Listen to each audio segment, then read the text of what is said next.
This is Sencrad again. We're going to be doing the Hiberheim hatch and dungeon area.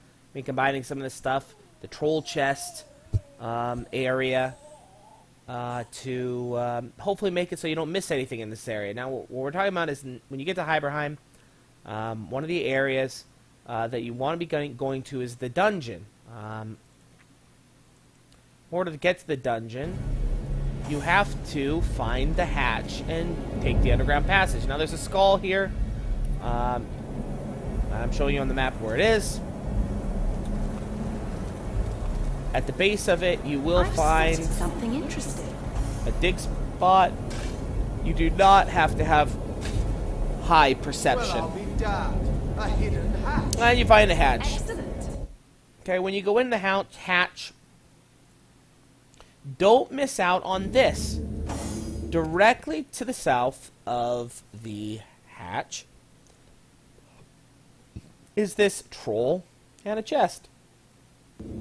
Here's the problem. This area is cursed and it will petrify you.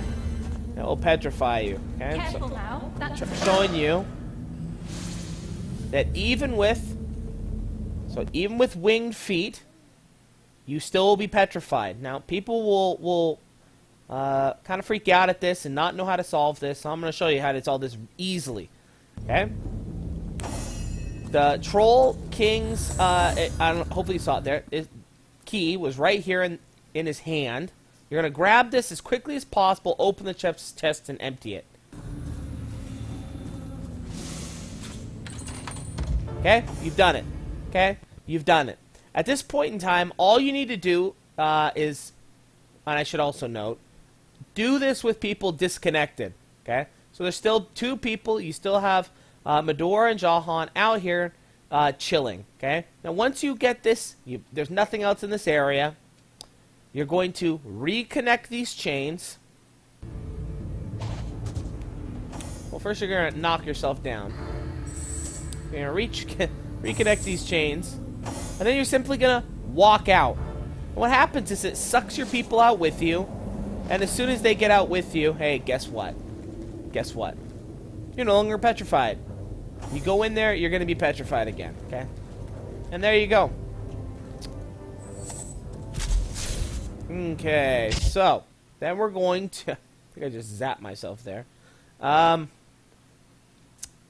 going to go over how to get through the dungeon. Okay, so as you can see, you can zap yourself. So I showed you how you can zap yourself.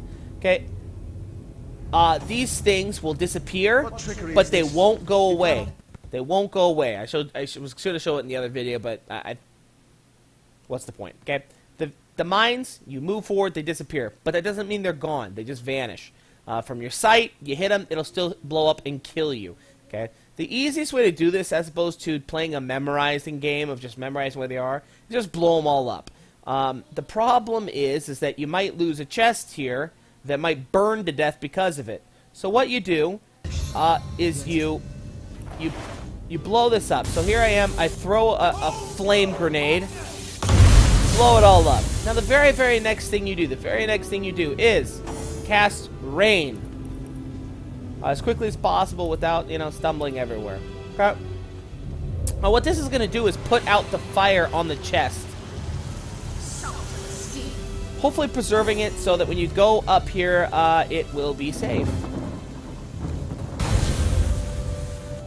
Shoot stuff that survived, and lo and behold, it is okay.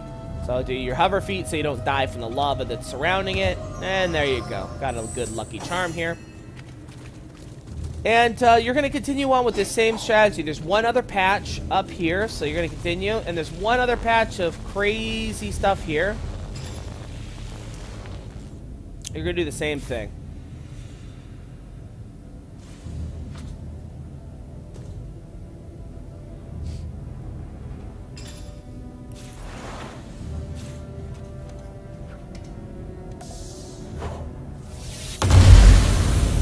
Throwing cooking pots on top of vents is a great deal because, as you can see, it'll stop the vents from spewing out whatever they're spewing out.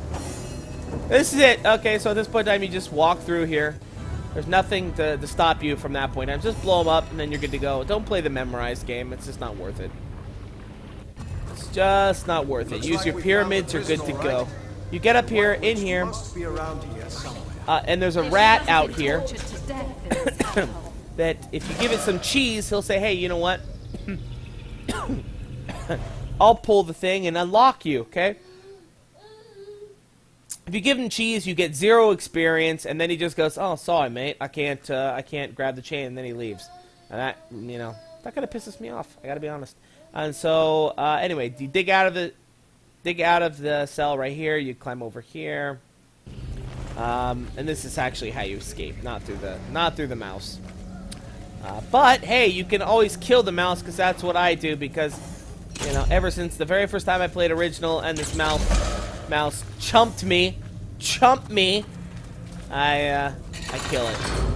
In this area, a mental note, if you don't know, check my other video that has all bloodstone locations, and in all these locations there are some things in this area, such as there's a bloodstone here. This is a bloodstone. And there's also an adventurer's piece of the axe down here. If you happen to want to collect that, I don't know why, since they're terrible. The adventuring axe, cool idea, absolutely terribly implemented, because it's totally worthless. All